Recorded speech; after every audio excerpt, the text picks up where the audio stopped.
Titus, and this is the First Amendment where we can say whatever we want. It is the law. Later on, we're going to have a good friend of mine, Emily Mason, grace the stage. She's going to talk about being a CNA, a certified nursing assistant, and what it's like in the medical field.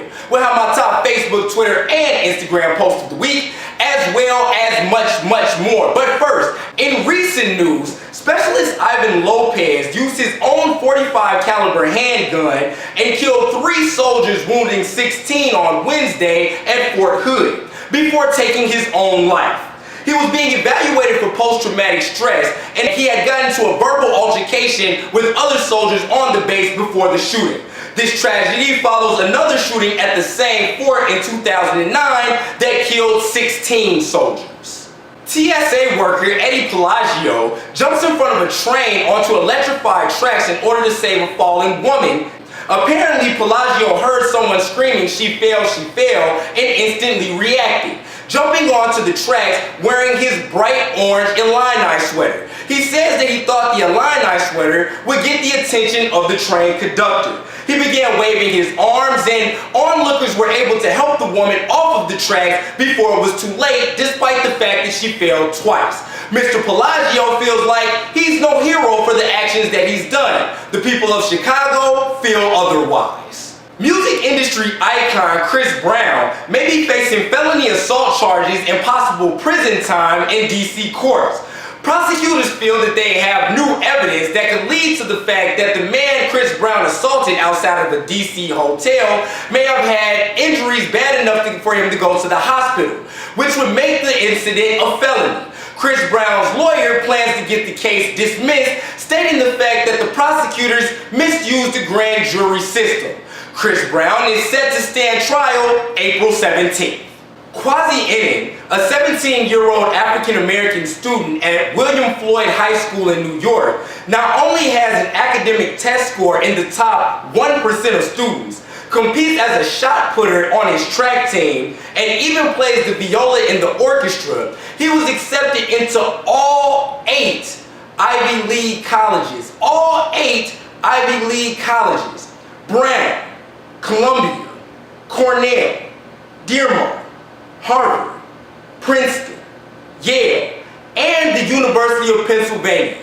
Currently, Mr. Quasi Inning thinks that he's leaning towards Yale. No matter where you decide to go, young man, personally from the First Amendment, we'd like to say great job. You're the type of example that all black men of all ages should be looking up to, and we expect to see greatness from you in the near future. Congratulations to you, young man.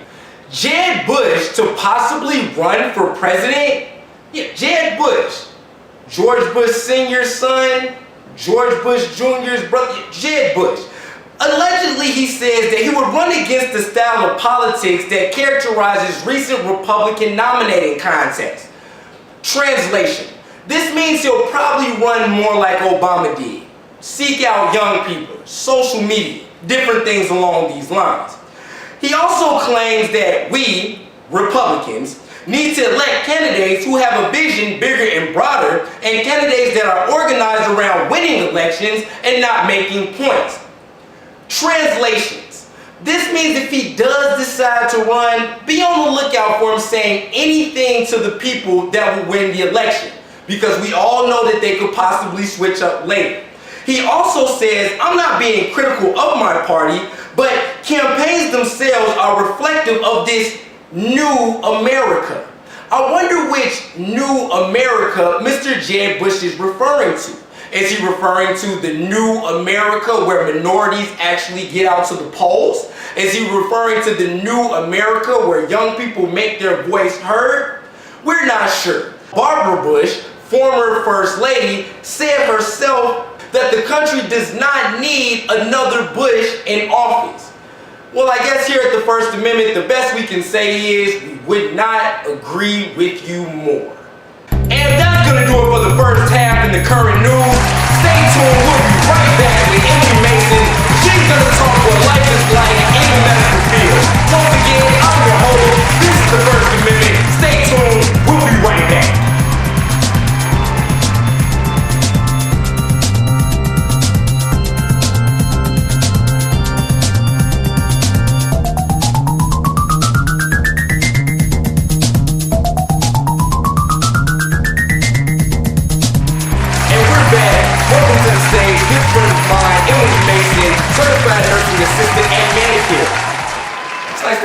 show, Emily.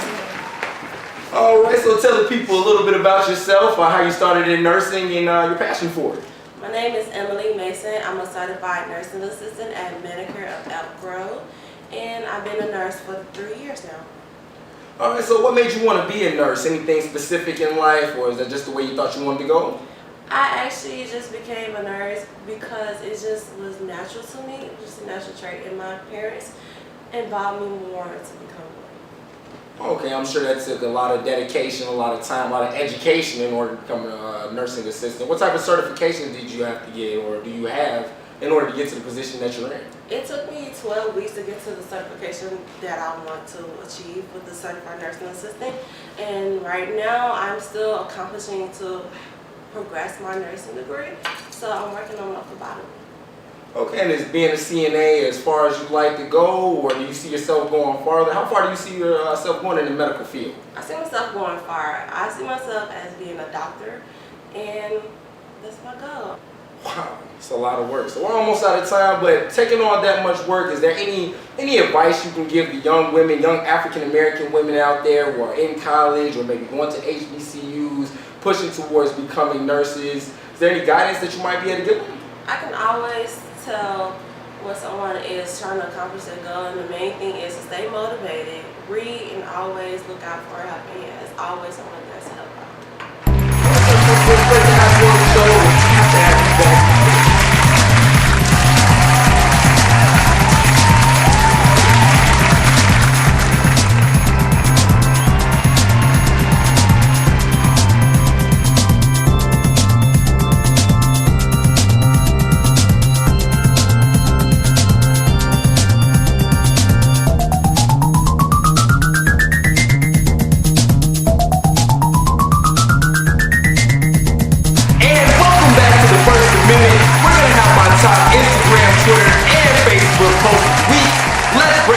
To it on Twitter, user @thehoney_b, that's @thehoney_b says, successful or not, trust me, they'll still be talking.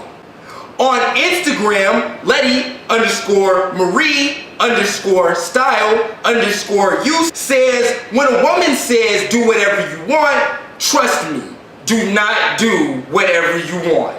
And our top Facebook post comes from comedic icon Kevin Hart, who said just yesterday, don't judge me by my past, I don't live there anymore.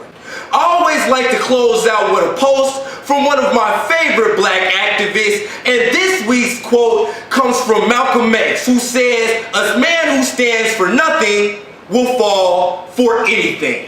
But that's about all the time we have. I'm your host, Lascelles Tyus. This is the First Amendment. Each and every Tuesday, tune in with us for your feel of current news, politics, and what's going on in the world around you. When you hear something on the show you'd like to comment about, or if you have any questions for us, please feel free to send us an email at yourfirstamendment@gmail.com. That's your first with the number 1amendment@gmail.com. We hope to see you again next week. Once again, I'm your host, Lascelles Tyus, and this has been the First Amendment. We'd like to take this time out to bring you this public service announcement. It's been brought to our attention by last week's guest, Maya Amazi, not to trust the Instagram company, The Main Choice, who sells hair products. Apparently, after sending in her money and being told that her products would appear after a month, no products ever showed up. She tried to email, leave comments, and even called the company, but to no avail. She's asking for help from whoever is concerned and whoever's willing to just put the word scam on the company's pictures on Instagram @The Main Choice. Once again, do not buy products from this company, as they are scamming customers out of their money. If you have any information about this company or are interested in the movement that's being put together, please email us at yourfirstamendment@gmail.com.